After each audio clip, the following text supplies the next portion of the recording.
Hey everyone, welcome back. This is Mandy. Since it's practically Christmas now, I still have a bunch of ornaments I need to make, so they still may bleed into after Christmas, but I wanted to make a couple using these heart-shaped ornaments I got from Etsy. I already took the top off, but they have glass and they have plastic. I ordered glass the first time. This is a 3-inch one and it seems really small to me. So this is a 3.5-inch ball.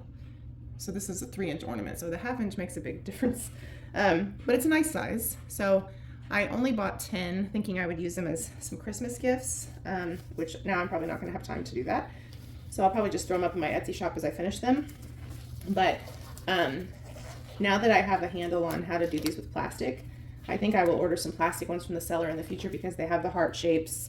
Now for round plastic, obviously, you can get them heavily discounted at Michael's, and that's what I usually do.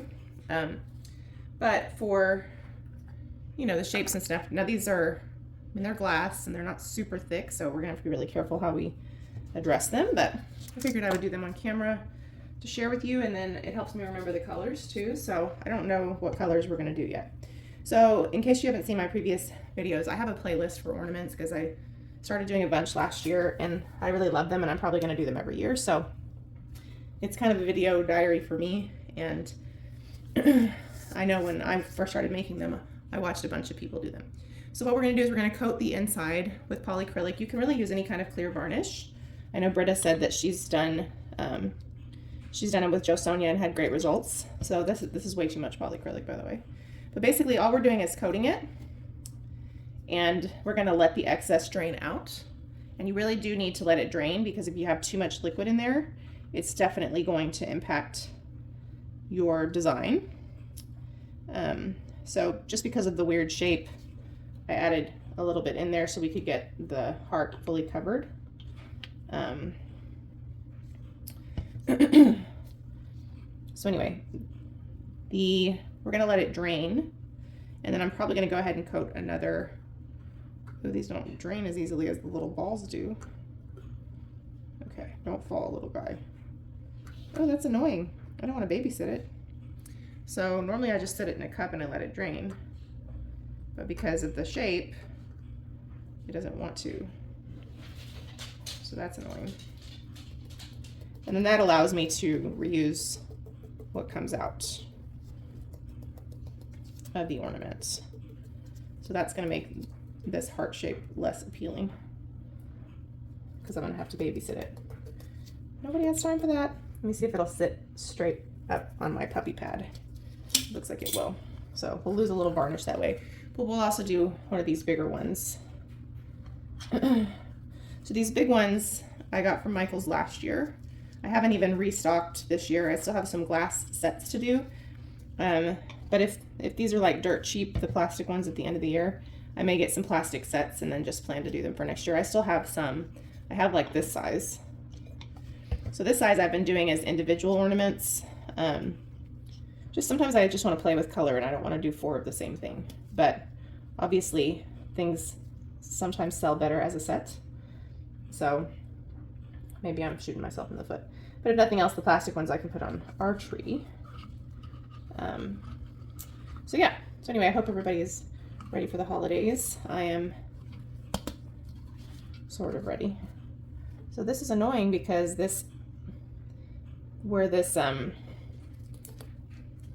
part, it's hiding in there. Nobody has time for this. So this is going to make this shape less endearing if I have to do all this extra work. Oh, you know what? I need some baby wipes. I'll be right back. So if you've seen some of the vase videos and stuff, I resined the inside of those 3 vases I've made so far. I have a vase playlist too in case you've missed them. Anyway, and they're really beautiful. What I did do is I sprayed the inside very gently with some clear spray just to kind of help hold the pigment in place. I hope that these work. Anyway, and then the only thing is on the inside, because resin is self-leveling, as you're done swirling it around and you let it sit down, it kind of creates a little edge of resin on the bottom. That's okay. So the first color I think we're going to play around with today is Purple Sage, which is a primary element from Colourarte. I'm a little nervous about these heart shapes now. What did I do with those spoons? Is this like the most disorganized video or what? Oh, they're right here in front of my face. Okay. So that's barely going to fit in here. So we're going to take the Purple Sage. We're going to tap it around in here. Make sure we get some coverage on the heart ear. I don't even know what that's called.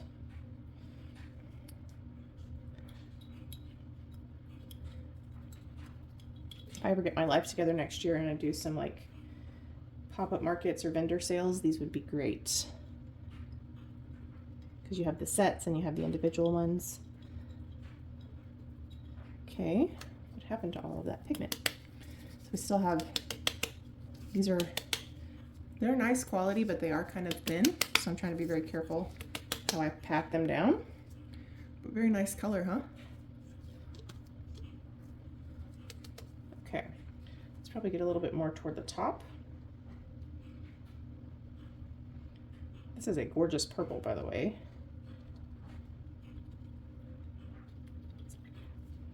And in case I forget to tell you, you can save 20% off of anything on the Colourarte website using Mandy1120. Right now, depending on when I get my act together and get this video out, she has a really amazing sale with a huge discount and I think even free shipping, but I think that ends over the weekend. So if you're interested, free shipping is not normally a thing, so now's your chance. Okay.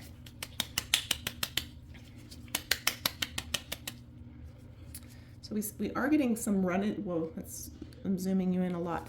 We are getting some runnage from where there's still some liquid in there. So what I'm gonna do now is I'm gonna switch to Ember Fire. This is a Bling It color. So this is a metallic mica. It's kind of an orangey color. It's so pretty.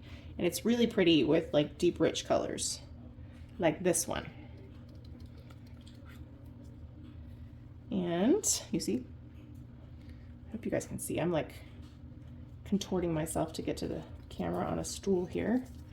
We're just gonna shake it, let it spread out. Look at that.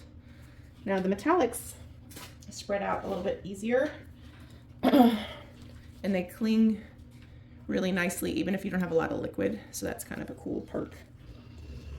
My dog is snoring if you can hear him.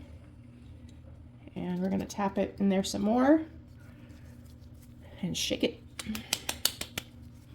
Tap. When you're tapping it gently on the meat of your hand, and all you're doing is just getting the pigment to move around. But look at that. Fabulous. Okay. There's something just very Christmassy and therapeutic about making ornaments.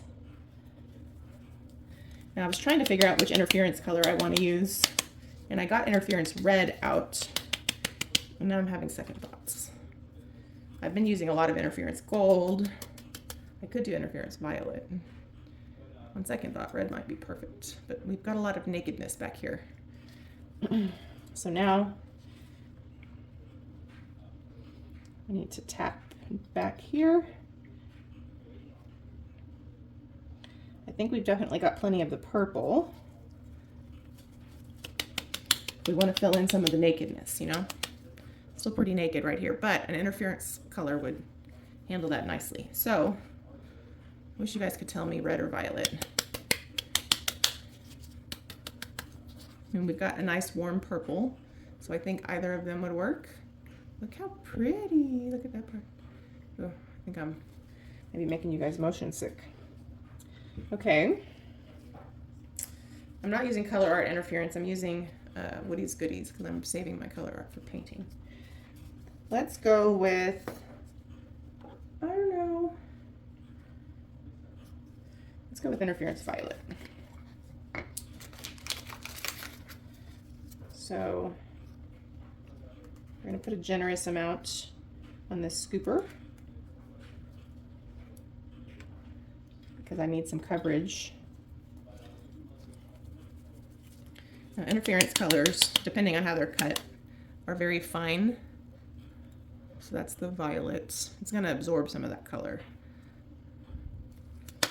It looks like it's lavender, but that's not true. It's more like, so interference colors interfere with the light, so it basically, it affects how you see the color. So it's kind of a pearl color on its own, but then the color shifts when the light hits it. So you see that? You can see how the violet shift is there. I like that, but I also kind of feel like it muted the boldness of my color. So I'm going to go back to the Ember Fire for this back side a little bit. The good thing is the interference will pick up some of the color and absorb some of it. But I really liked the bold color we were getting. So I'm wondering if I should have just used interference gold because it wouldn't have had like a purple shade. But it's still pretty. Look at that. And because primary elements will interact with that moisture, they'll continue to do stuff like this as they dry. So we've got pretty decent coverage at this point, but there is a part on the inside that's still kind of naked.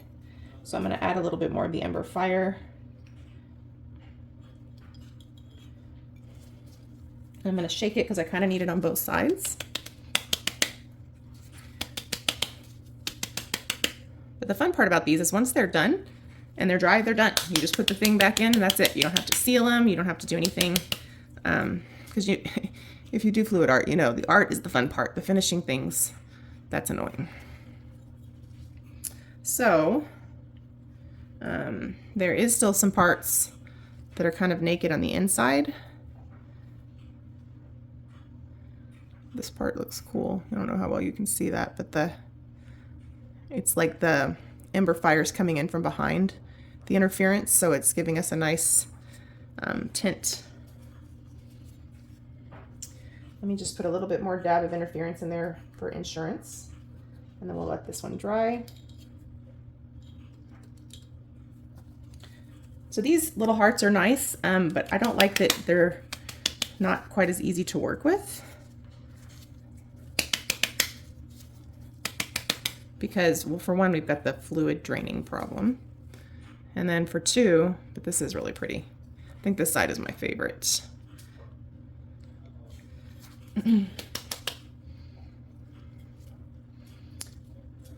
So here she is. We're already 15 minutes in, my gosh. I think I'll voice over the future ones, because how much could you enjoy watching this for 15 minutes? Look at that. Maybe I'll speed myself up. Beautiful color though. I think I'd like to see it with interference gold instead of the violet. So maybe that's what we'll do with this big one. So it should be ready to go. It's been draining. So we'll start with the purple. Yeah, that's too much.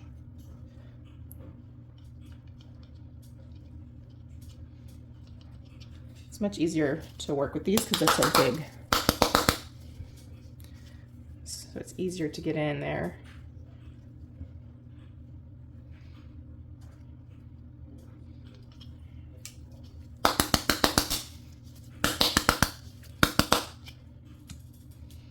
Okay.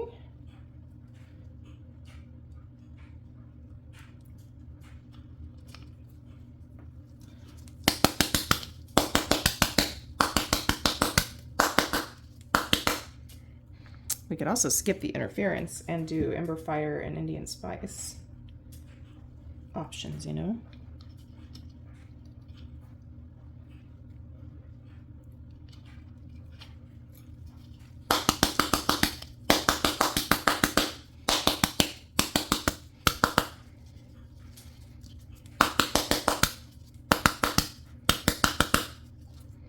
Okay, I need a little bit more purple.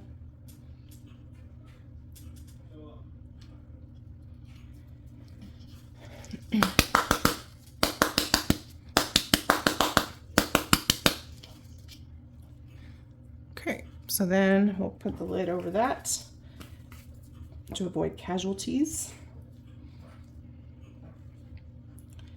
go in with the Ember Fire. Getting a little heavy-handed with my Ember Fire here. I don't want to run out. I think I have a backup though. It's so gorgeous in these ornaments. Last year I used it with like a cobalt blue and I was like, what? Look at that. Like, come on. I don't know, I am kind of digging the idea of just doing gold and no interference color in this one. But we'll see. I'm getting up around the top here.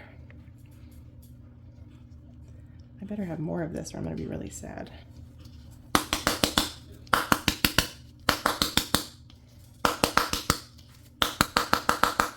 Look at that. I may have to order some more of this color just to make sure I don't run out. Look at that. And we have pretty nice coverage here. So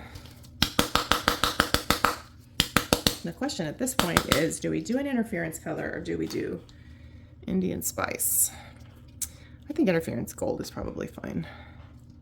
Look at that. Indian Spice would add some nice pizzazz, razzmatazz, pizzazzle, you know.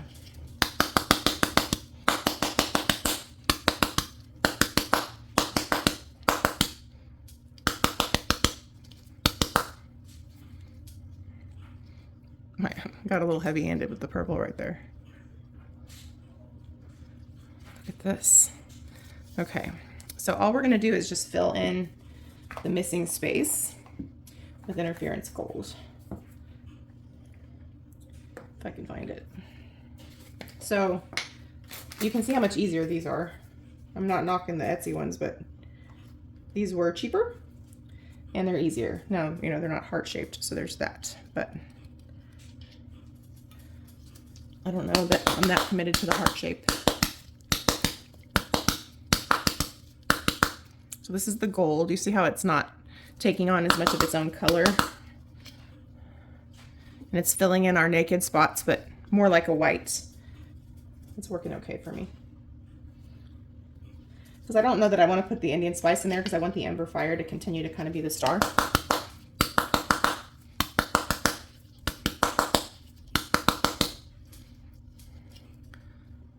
And you see?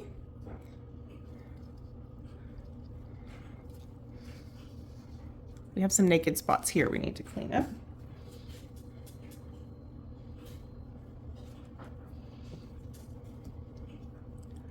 I thought about just going live and doing the ornaments with you guys, but I wasn't sure if I could commit to do a whole live.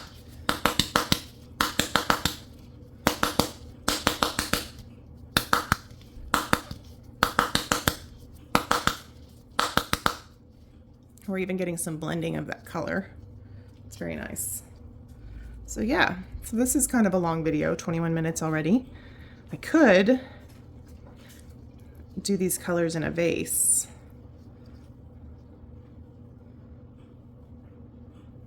These vases are so much fun to do. They're not fun to do the inside because that's kind of a pain. But they're gorgeous. Like, it's so hard to not love them because they're just beautiful.